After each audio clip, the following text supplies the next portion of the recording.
아멘. 우리가 믿는 하나님은 전능하신 하나님이십니다. 세상을 창조하셨지만 창조의 주인이신 하나님께서 인간들의 삶을 가만히 지켜보셨습니다. 살다 보니 창세기를 보면 성경의 그런 거리감으로 따져봐도 얼마 되지 않은 시간 인간들은 마치 자기가 주인 노릇하는 주인인 것처럼 그렇게 살지 않습니까? 모든 것이 자기의 계획과 자기의 뜻대로 다 되는 줄 알아요. 예수님도 그때 당시를 회고하시면서 말씀하시기를 사람들이 시집가고 장가가고 밭을 샀다고 방주를 만드신 하나님의 부르심에 응하지 않았다고 말씀하지 않습니까? 그러니까 이미 인간들은 하나님을 염두에 두지 않는 삶을 살고 있었다는 얘기입니다. 창조의 주인 되신 하나님이심에도 불구하고 하나님은 주인 노릇하는 인간들의 모습을 그냥 지켜만 보고 계셨습니다. 참고 보신 겁니다. 노아의 후손들을 보십시오. 노아의 후손들이 번성하고 그리고 인류가 막 나날 때 인간들이 바벨탑을 세워버립니다. 역시 하나님 없이 살려는 생각을 하는 사람들이 점점 많아졌습니다. 바벨탑을 무너뜨렸을 때 어떤 일이 벌어졌습니까? 결국은 서로 소통이 되지 않게 했습니다. 말이 통하지 않게 되니까 말이 통하는 사람들끼리 북쪽으로 남쪽으로 대륙으로 흩어지게 됐던 겁니다. 이곳저곳 갈라지게 됩니다. 여러분 아프리카 대륙에 살던 신대륙의 이 세계사에서 말하는 신대륙의 얘기 인디안들이건 뭐건 가만히 보면 그들의 서로 하나 전래 우리들의 전래 동화나 가만히 보면은요 그 조상들의 잠재의식 속에 있던 경험들은 따지고 보면 성경에 다 있는 얘기들인 거예요. 가만히 보면 그러니까 어른들 얘기를 가만히 듣다 보면 이 성경에 있는 얘기 비슷한 얘기들이 많이 나오는 이유가 저는 그거라고 생각합니다. 그게 어디 갑니까? 따지고 보면 거슬러 올라가면 결국은 한 뿌리에서 흩어진 인류이기 때문에 그런 것이고 하나님을 등지고 하나님 없이 살려는 생각들은 퍼져나간 인류의 보편적인 DNA, 잠재의식 속에 본성 속에 있기 때문에 그런 겁니다. 설화이건 전래동화이건 어디서 다 들어본 것 같은 이야기는 바로 그것 때문이라고 생각을 합니다. 이스라엘을 애굽에서 건져내셨을 때 하나님께서는 이스라엘을 내 것이라고 하셨습니다. 그런데 바로 역시 이스라엘을 내 것이라고 하지 않습니까? 이게 바로 인간이에요. 하나님의 것이 분명한데 하나님은 내 것이라고 얘기하는데 인간은 그 누리는 권력에 맞던 인간은 내 것이라고 주장을 하고 있는 겁니다. 하나님은 그런 인간의 마음을 강팍하게 해서 확실하게 무너뜨렸습니다. 그래서 10가지 재앙이 그 애굽에 퍼부어진 거 아닙니까? 그렇게 퍼부어진 재앙을 뭐라고 설명하겠습니까? 이스라엘은 아무리 불평하고 투덜대지만은 결정적으로 시내산 앞에서 그 하나님의 현현을 보았습니다. 하나님께서 나타나신 거예요. 출애굽기 19장 17절로 19절 말씀에 이르면 모세가 하나님을 맞으려고 백성을 거느리고 진에서 나오매 그들이 산기슭에 서 있는데 시내산에서 연기가 자욱하니 여호와께서 불 가운데서 거기 강림하심이라 그 연기가 옹기가마 연기같이 떠오르고 온 산이 크게 진동하며 나팔 소리가 점점 커질 때 결국은 이스라엘 백성들이 애굽에서 나와 광야에 서서 시내산 앞에 딱 도착했을 때 이제껏 자기들에게 말씀하시고 이끄시는 하나님의 본격적인 모습을 보여주시는 거예요. 그게 뭐냐 하면 시내산이 온 산이 요동을 치고 막 산 꼭대기에서부터 어디서 들리는지 모르지만 나팔 소리가 막 빠바바박 들리는 겁니다. 이 나팔을 자기들이 부르겠어요? 나팔 소리가 점점 커지면서 산은 요동을 치고 우레와 번개 소리가 빠방빠방 나니까 이 사람들이 너무 두려운 겁니다. 왜? 봤거든요, 애굽에서. 재앙이 퍼부어지는 자기들은 멀쩡했지만 애굽 사람들이 어떻게 괴로움을 당하는지를 봤습니다. 그리고 자기들만 지금 그 앞에 있거든요. 무슨 일이 어떻게 벌어질지 어떻게 알겠습니까? 두려운 거예요. 출애굽기 20장 18절에는 뭇 백성이 우레와 번개와 나팔 소리와 산의 연기를 봤다라고 얘기를 해요. 자기들에게서 나오지 않는 신기한 그 산에 이 신의 산이라는 게 사실은 지금 여기서 인수봉 하나 딱 솟아있는 그런 산의 규모가 아니에요. 막 산자락이 엄청나게 병풍처럼 막 그냥 쫙 퍼져 있는데 그 산 전체가 막 요동을 하고 흔들리고 막 우레소리가 나고 한번 상상을 해보십시오. 얼마나 한 뭐 200만 정도 모인 사람들 앞에 그런 일이 벌어지는 거예요. 그 다른 것 보이지도 않는데 멀쩡히 그 광야에 산맥 하나 서 있는데 그 온 산이 진동을 하고 난리가 나는데 얼마나 무섭겠냐고. 정신을 차리고 보니 두려운 겁니다. 우리가 이런 하나님 앞에서 그야말로 경고망동을 했구나. 왜? 그동안 같이 오셨거든요. 그러니까 두려울 수밖에 없는 겁니다.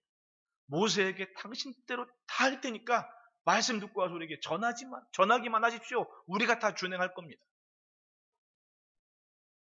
그래서 본문 4절에 주 외에는 자기를 앙망하는 자를 위하여 이런 일을 행한 신을 옛부터 들은 자도 없고 귀로 들은 자도 없고 눈으로 본 자도 없었나이다. 어떤 신입니까? 하늘을 가르고 임하시며 산들을 진동하게 하시며 대적을 물리치시는 하나님. 자기들의 조상들이 광야에서 그 은혜를 입었거든요.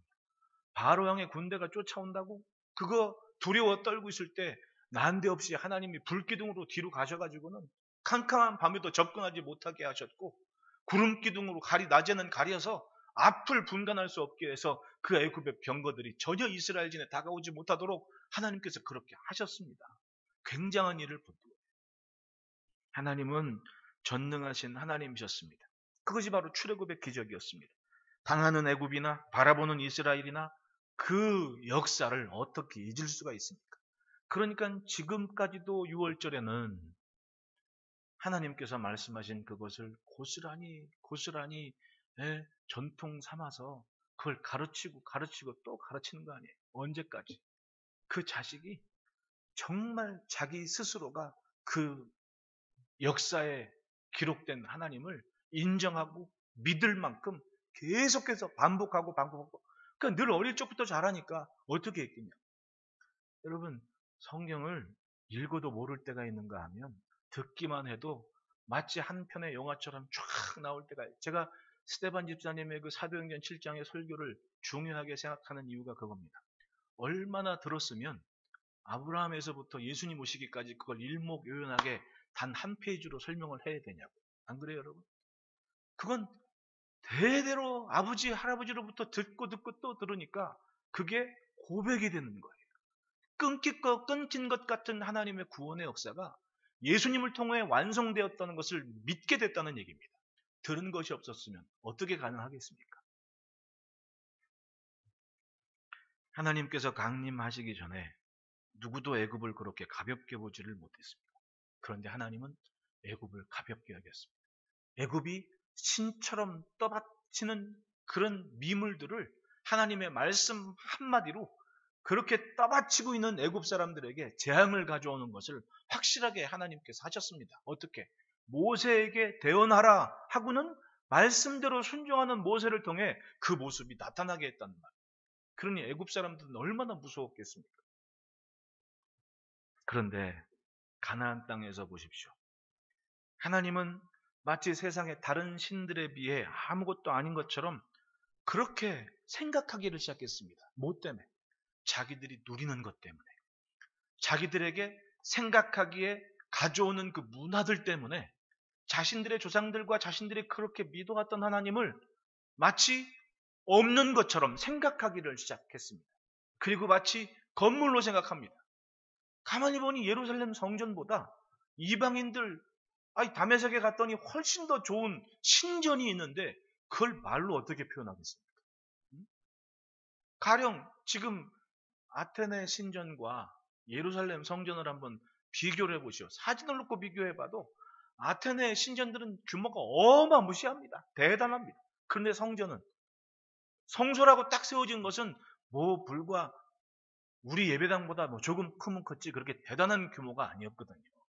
그러니 무슨 생각을 하겠습니까? 우리의 신은 조그맣고 저들의 신은 크다. 이렇게 단순하게 생각하기 시작하더라는 거예요. 왜? 당장에 저 사람들이 누리는 게 많으니까 그렇게 생각을 하게 됐다니. 늘 지켜주는 것을 감사하지 않는 순간부터 이제는 모든 것이 내 것이고 내 맘대로 할 수 있고 내 것처럼 누리다 보니 진짜 내 것인 줄 압니다. 그러니까 정작 뭐예요? 안식일을 지키지를 않아요. 그리고 뭐예요? 11조를 드리지를 않아요. 왜? 내 거거든요. 생각해보니까 아까운 거예요. 오죽했으면 선지자가 11조를 드려봐라. 한번 시험을 한번 해봐라. 복을 주시나 안 주시나. 학계 선지자는 뭐라 그래요? 성전을 향한 열정이 식어지니까 한순간에 내가 다 불어버릴 거다. 너희가 10개를 씹지만 하나를 추수하기도 힘들걸? 이렇게 말씀하지 않습니까? 뭐 때문에? 내 것이라고 얘기를 하니까. 하나님이 진짜 네 거냐라고 질문하실 때 그렇게 자랑했던 모든 것들이 한순간에 물거품이 되어버립니다. 그리고 이루어지는 일들을 보십시오. 점점 멀어지는 거예요. 내가 멀리 가야지 해서 멀어지는 게 아닙니다. 생각과 마음과 문화가 점점 멀어지는 거예요. 멀어지는 겁니다. 그게 보십시오, 여러분. 팬데믹을 겪으면서 우리는 뭐 옛날 생각 자꾸 할 일이 아니에요. 보십시오. 그동안 열심히 하나님 중심으로 살았던 사람은 예배를 10번 드리건 1번 드리건 한결같이 더 뜨거운 마음으로 성전 중심에 인식을 하고 살았습니다. 내가 이러면 안 되지. 그러니까 예배가 있건 없건 한 번이라도 예배당 뜰을 밟고 기도하면서 자기의 경건 생활을 지키는 그런 근성을 가졌습니다. 아주 영적인 무기였죠. 근데 그게 없는 사람들은 예배의 수가 주니까 마음이 멀어지는 거예요. 마음에서 멀어지니까 이 사람들은 지나고 보니 세상 사람인지 아닌지 분간도 안 돼요. 분간도 안 되는 거예요. 그게 신기하죠? 결국은 세례요한이 타작마당 하는데 퀴즈를 한번 해보면 알곡인지 추정인지 드러나는 거예요. 하나님께서 마치 계시록에 나온 것처럼 천사들이 동서남북 네 귀퉁이를 들고 한번 펄럭할 때 날리는 게 뭔지 그때 나타나는 거예요. 잠잠할 때는 아무것도 모릅니다. 난리가 있을 때, 요동이 있을 때 그때 진짜가 보이는 거 아니에요. 평안할 때 보이는 모습이 진짜가 아니더라는 거죠. 정말 다급한 시간, 정말 목마를 때 그때 무엇을 선택하느냐, 어떻게 살고 있느냐, 그 모습이 결국은 신앙인 거예요. 신앙. 선지자 이사야 당시에 우시야 왕이 죽은 후부터 시작되는 이 선지자 이사야의 사역을 보십시오. 왕 5이 선지자 이사야 당시에 있었습니다. 우시야 왕이 있었고, 요담 있었고, 아하스가 있었고, 히스기야하고 므낫세가 있었습니다. 그러면 이사야 선지자가 말씀을 그렇게 외치는 기간에 이 예루살렘이, 유다가, 이스라엘이 어떻게 흘러갔습니까? 점점 번성했습니까? 아니면 솔직히 점점 망해갔습니까? 하나님의 말씀을 뜨겁게 외치면서 이사야서 보십시오. 얼마나 주옥 같은 진짜 선지서의 핵심 아니에요? 그러면 이렇게 뜨겁게 간절하게 외쳤으면 점점 부흥해 가야 되잖아요. 어떻게 됐습니까? 나라가 점점 망해가요.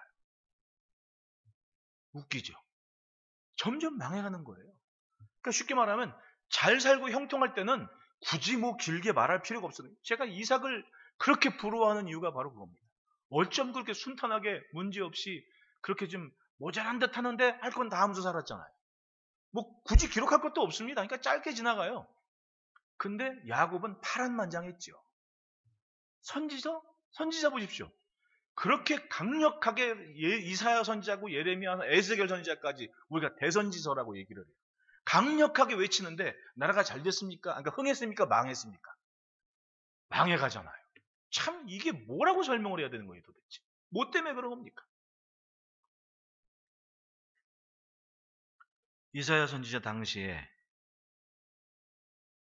북이스라엘은 아예 멸망을 했습니다. 그걸 봤습니다.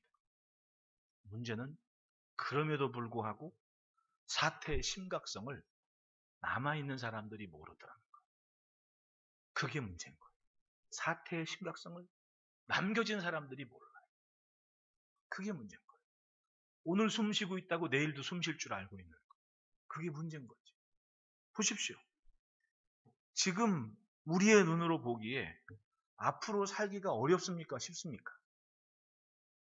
다 어렵다고만 얘기하잖아요. 안 그래요? 일자리도 갈수록 제가 우체국 업무를 자주 봐요. 근데 이제 우체국을 과거에는 뭐 특배를 보낸다, 소포를 보낸다. 그러면 가가지고 접수를 하고 그 앞에 있는 데스크 창고에 있는 직원들이 그걸 딱 받아가지고 기록을 해서 딱 태그 붙이고 이렇게 하거든요. 이게 이제까지 해왔던 거예요. 근데 지난달부터 새로운 시스템이 들어왔습니다. 뭐냐면 그 직원이 저한테 QR코드를 줘요. 다음번에 이거 오실 때 사전 접수를 하고 오시면 오셔서 전화번호만 되면 택이 자동적으로 출력이 됩니다. 라고 얘기하는 거예요. 좋아져요, 안 좋아져요? 엄청 좋아지잖아요. 근데 그 다음은 그 창고에 있는 직원들 한두 명은 직업을 잃게 되는 거예요. 좋은 게 아니라니까요. 그러면 살기가 앞으로 더 어려워진다는 얘기입니다. 어? 그렇다고 다 뭐 시골 내서 농사를 지을 거예요? 뭐 할 거예요? 안 되거든요. 살기는 더 어려워지는 시대가 됐습니다. 그러면 애들이 성장할 때 무엇을 해야 될까 하는 직종이 갈수록 줄어들기 시작. 이미 여러분 식당에 가보십시오. 어지간한 규모 있는 식당에 서빙은 로봇이 다니고 하고 있습니다. 얼마나 신통한지, 네? 테이블 번호 앞에 딱 서가지고 식당이 로봇가 와서 이러고 딱 있는 거예요. 내가 그걸 집을 때까지. 이제는 규모 있는 식당들은 다 그렇게 점점 해나가요. 그러면은 사람은 그만큼 서비스 인력들이 줄어들게 되어 있는 거예요. 이걸 좋아해야 돼요? 말아야 돼요? 앞으로 이게 이루어질 시대의 변화가 5년, 10년, 20년 순식간에 바뀔 수가 있는 거예요.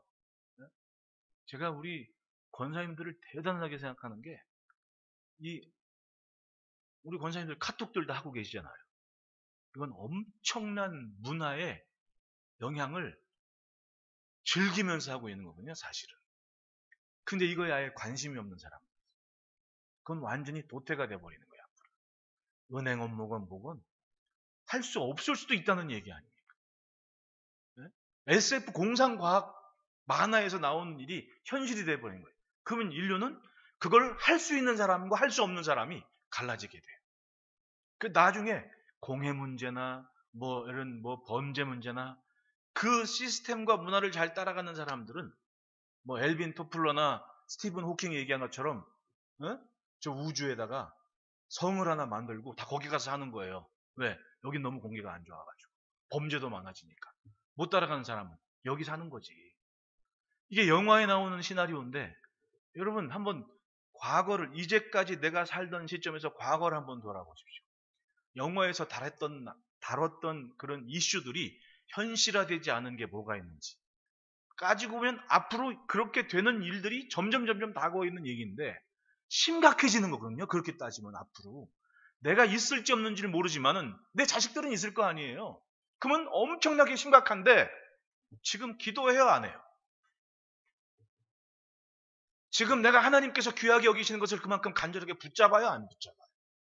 이게 문제라는 겁니다.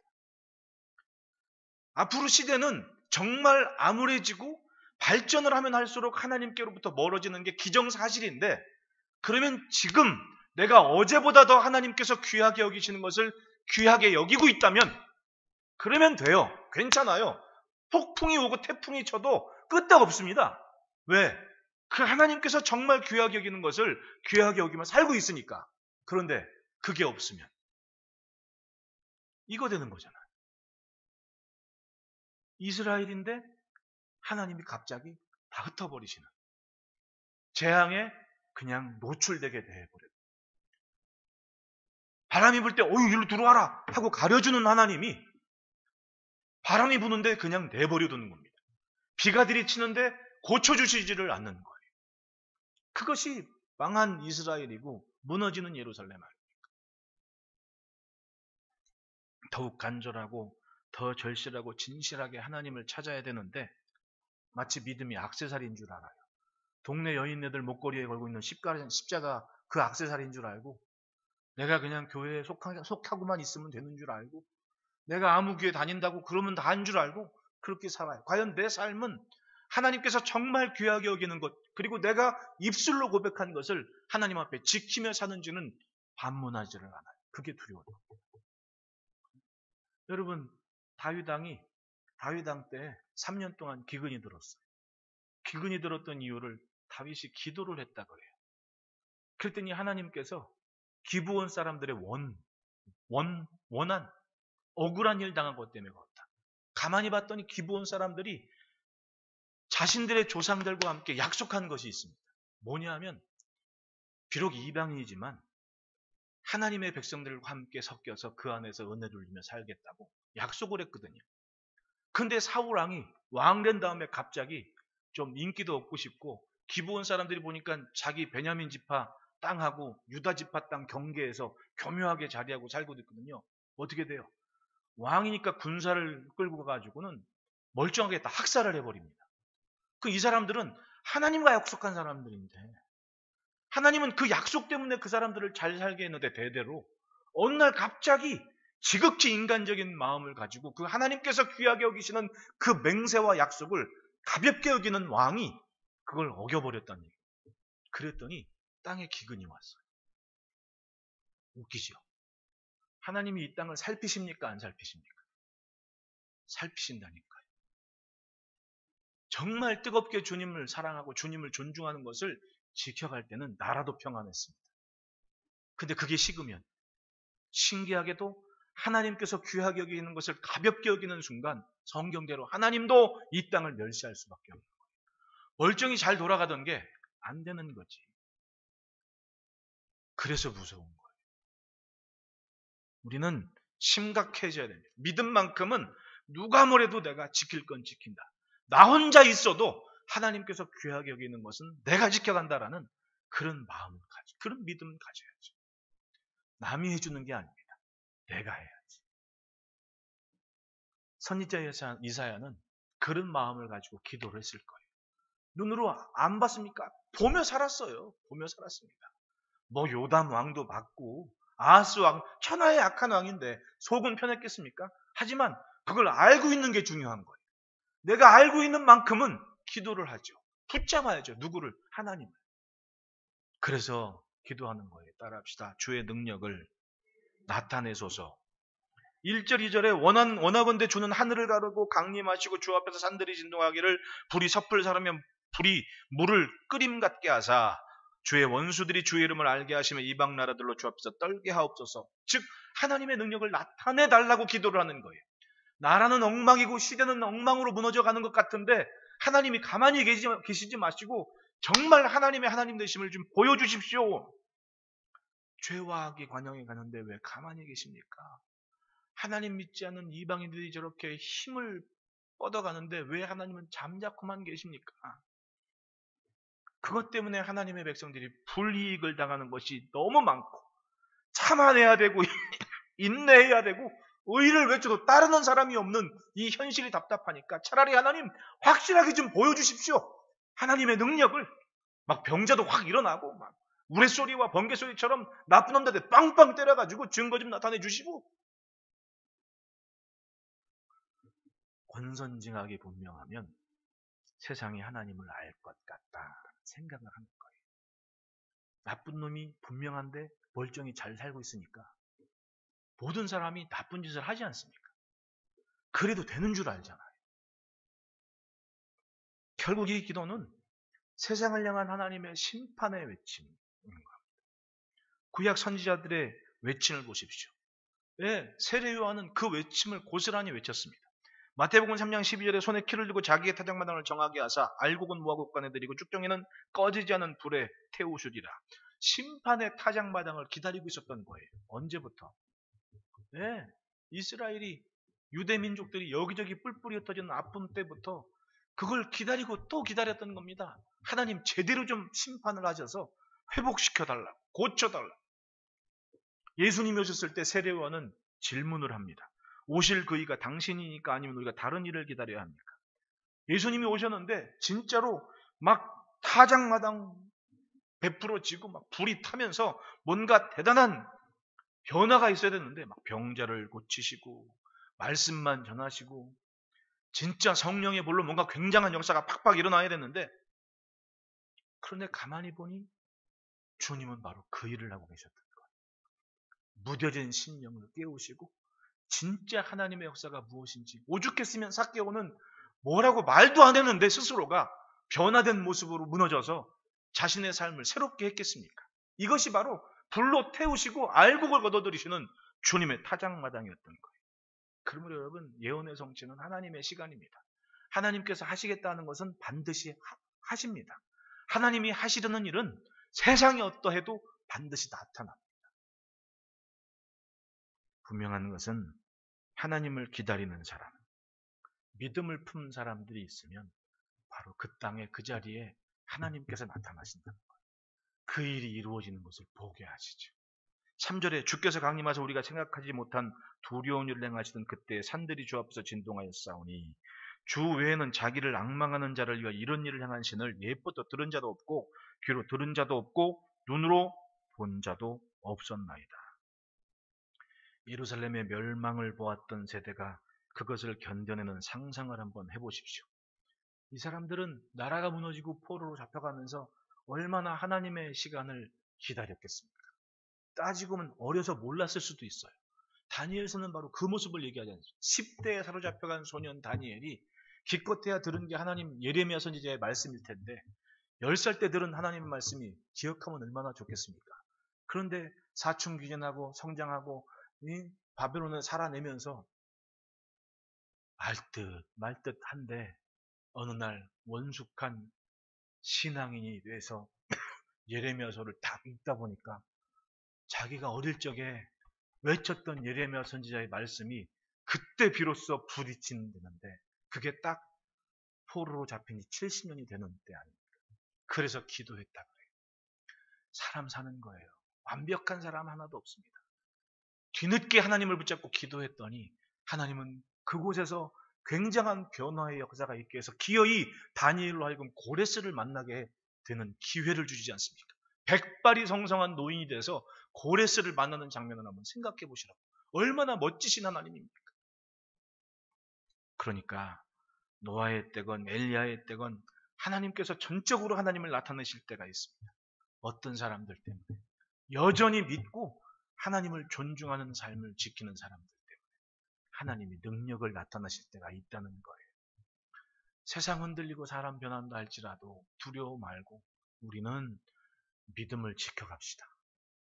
그러면 우리의 삶이 하나님께서 움직이실 능력을 나타내실 이유가 되는 거예요. 둘째로는 따라합시다. 우리의 의는 더러운 옷 같습니다. 내가 남보다 더 깨끗하다. 내가 남보다 더 잘 믿는다. 그럴 거 없어요. 어차피 똑같아요. 주께서 기쁘게 공의를 행하는 자와 주의 길에서 주를 기억하는 자를 선대하시거늘 우리가 범죄함으로 주께서 진노하셨사오며 이 현상이 이미 오래되었사오니 우리가 어찌 구원을 얻을 수 있으리이까. 무릇 우리는 다 부정한 자 같아서 우리의 의는 다 더러운 옷 같으며 우리는 다 잎사귀같이 시들므로 우리의 죄악이 바람같이 우리를 몰아가나이다. 즉 멀쩡한 나나 죄 짓는 저나 똑같이 이 땅에 있고 그 흐름 속에 있다는 거예요. 쟤들이 저렇게 범죄를 했기 때문에 쟤들이 저렇게 모자라서 지금 우리가 이렇습니다라는 얘기가 아닙니다. 우리가 그렇게 살았습니다라고 기도를 하고 있잖아요. 이스라엘이 다른 나라들과 다른 것을 보십시오. 그들은 하나님께서 건져내셨습니다. 누구보다 먼저 하나님을 알았어요. 그리고 이스라엘은 다른 나라에겐 없는 하나님을 향한 예배가 있었습니다. 그런데 그 예배와 제사, 하나님을 향하는 것이 먼저 하나님을 향했던 것이 그 사람들을 의롭게 했습니까? 아니에요. 그렇게 하지를 못했습니다. 따라합시다. 위에서 보니 50보 100보 그거란 거예요. 하나님의 시선으로 보니 저나 나나 똑같은 거예요. 그러니까 이사야는 우리의 의는 더러운 옷 같습니다. 조금 먼저 믿었다고, 조금 더 안다고 판단할 일이 아니더란 거죠. 왜? 내가 믿고 보니 나나 저나 똑같은 거예요. 나도 발은 씻어야 돼요. 예수님이 그랬지 않습니까? 발은 씻어야 된다. 그게 사람 사는 거예요, 세상. 좀 낫다고요? 천만에 어차피 더러운 옷 입고 있는 건 똑같더라는 거죠. 예수님께 믿음을 칭찬받은 사람들은 로마의 백부장이나 아니면 수로보니 교회 이방인들이었거든요. 그렇게 따졌으면 하나님의 아들이신 예수님 오셨을 때 종교인들을 엄청 칭찬하셨을 거 아니에요. 참 그동안 믿음 잘 지켰구나. 야, 이 바리새인들아, 너희들은 11조도 잘했고 참 조미료에 11조도 하느라 고생했다. 막 그러면서 엄청 또 띄워줬어야 될 거 아니에요. 근데 아니었거든요. 왜? 바리새인들은 자기들이 저 보이는 저 이방인들보다 낫다는 자부심만 갖고 살았습니다. 신앙적 우월감은 가졌어요. 나는 이만큼 하는데 쟤들은 아무것도 안 합니다. 하나님. 이렇게 살았다니까요. 그러니까 하나님의 아들이신 예수님이 왔는데 너나 이들이나 다를 게 뭐냐 이렇게 얘기를 하는 거예요. 차라리 그들에게 독사의 자식이라고 비난을 하십니다. 꾸짖으십니다. 이게 이유가 뭐냐고요.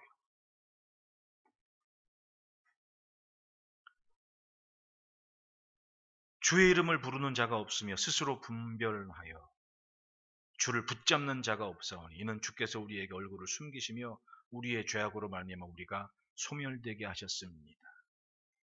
자기의라는 게 그래요. 절대로 율법적인 신앙을 넘지 못합니다. 그러니까 결국은 하나님의 마음은 안중에도 없고 자기들이 잘난 것, 자기들의 자랑만 고집하고 있는 겁니다. 왜 나처럼 안 하냐고 그렇게 이야기를 해요. 그러나 선지자 이사야의 기도를 보십시오. 온 것을 마음으로 품었습니다. 그리고 알기 때문에 먼저 회개를 하고 있습니다. 우리의 의는 더러운 옷 같습니다. 잘 믿은 줄 알았는데 나도 그들 중에 있습니다. 알아서 그렇습니다. 그러니까 아는 사람이 잘 살아요. 모르는 사람 모르기 때문에 괜찮아요. 안다면 알기 때문에 먼저 지켜야 될 책임이 있습니다. 그게 먼저 된 자의 사명이죠. 몰라서 못하는 걸 뭐라 그럽니까? 알기 때문에 아는 사람은 그 자리를 지키고 있어야 된다. 그러면 여러분 오늘 예배하며 하나님을 향한 여러분들의 삶이 하나님께서 뭔가 행하실 이유가 되고 있음을 믿으시기를 축복합니다. 정말 중요한 자리에 있는 거예요. 믿고 예배하는 사람들의 삶. 그래서 따라합시다. 죄악을 영원히 기억하지 마시옵소서. 이것이 솔직한 기도입니다. 솔직한 기도. 8절에 그러나 여호와여 이제 주는 우리 아버지시니이다. 우리는 진흙이요 주는 토기장이시니 우리는 다 주의 손으로 지으신 거니이다. 저나 나나 아버지 하나님이 지으신 겁니다. 그 손에 들리운 진흙은 언제든지 새롭게 만들어질 수 있지 않습니까? 그러니 우리를 좀 만들어 주십시오라고 기도를 해요. 하나님께 잡히면 그 손에 들리기만 하면 항상 새로운 미래를 가질 수가 있습니다. 그게 하나님의 능력이에요. 그리고 하나님의 자녀의 삶을 지키면 누릴 수가 있습니다. 세상은 우리로 하여금 그 소중한 출발점에서 흐려지게 만들어 어디에 서 있는지 자기 자신의 자리를 볼 수 없게 만들어갑니다. 그러니까 어떻게? 맨 오지도 않은 내일 걱정을 하고 있는 겁니다. 주님은 걱정하지 말라 그러는데 사서 걱정을 하고 있습니다. 아직 오지 않은 시간. 이렇게 될 것이다 저렇게 될 것이다 계산을 하고 그걸 걱정을 하고 있습니다. 뭐가 바뀌겠습니까? 하나도 바뀌지를 않아요. 그 시간에 내가 무엇 때문에 여기에 살고 있는지 답을 찾고 하나님께 기도를 하고 하나님을 붙잡는 삶, 하나님께서 귀하게 여기시는 그 자리를 내가 서 있다면 나머지는 아버지가 하시죠. 따라합시다. 아버지가 아버지 노릇하게 하자. 그게 믿음인 거예요. 그게 믿음. 10절부터 12절 말씀 같이 한번 읽어봅시다. 시작. 주의 거룩한 성읍들이 광야가 되었으며 황폐하였나이다. 우리 조상들이 주를 찬송하던 우리의 거룩하고 아름다운 성전이 불에 탔으며 우리가 즐거워하던 곳이 다 황폐하였나이다. 여호와여 일이 이러하거늘 주께서 아직도 가만히 계시려 하시나이까? 주께서 아직도 잠잠하시고 우리에게 심한 괴로움을 받게 하시려나이까? 절망스러운 현실의 이유를 보았고 그것을 갖고 하나님께 간절히 기도를 했습니다. 왜? 알기 때문에 기도한 거예요. 우리의 삶은 우리가 생각하는 것보다 훨씬 더 의미 있고 그리고 소중한 의미를 담고 있습니다. 왜? 하나님이 내 기도를 듣고 계시기 때문에. 세상이 모른다고 푸념할 일이 아닙니다. 아는 우리가 기도하고 하나님께서 귀하게 여기시는 것을 오늘도 존중하는 믿음으로 산다면 반드시 하나님은 우리가 생각할 수 없는 그 능력과 은혜를 우리 앞에 선물로 펼쳐주실 줄 믿습니다. 몸부림쳐서 내가 땀 흘려 만드는 것으로 만족하려 하기보다 그 몸부림이 하나님을 향한 몸짓이 되어서 아버지가 닦아주는 그 길에서는 은혜가 있기를 축복합니다. 기도하겠습니다. 하나님 아버지 손길 끝에서 만들어지는 우리의 내일을 기대합니다. 오늘 예배하며 주 앞에 선 심령을 기억하여 주셔서 하나님의 좋은 것이 은혜의 선물로 펼쳐지게 하시고 하루하루가 주께서 아버지 하나님이 열어놓으신 길에 설 수 있는 그런 은혜로운 발걸음 되게 하여 주시옵소서. 주를 존중하는 인생을 존귀하게 여기시는 은혜와 응답이 매일의 일상의 선물이 되게 하여 주옵소서. 예수님 이름으로 기도합니다. 210장 찬양하겠습니다.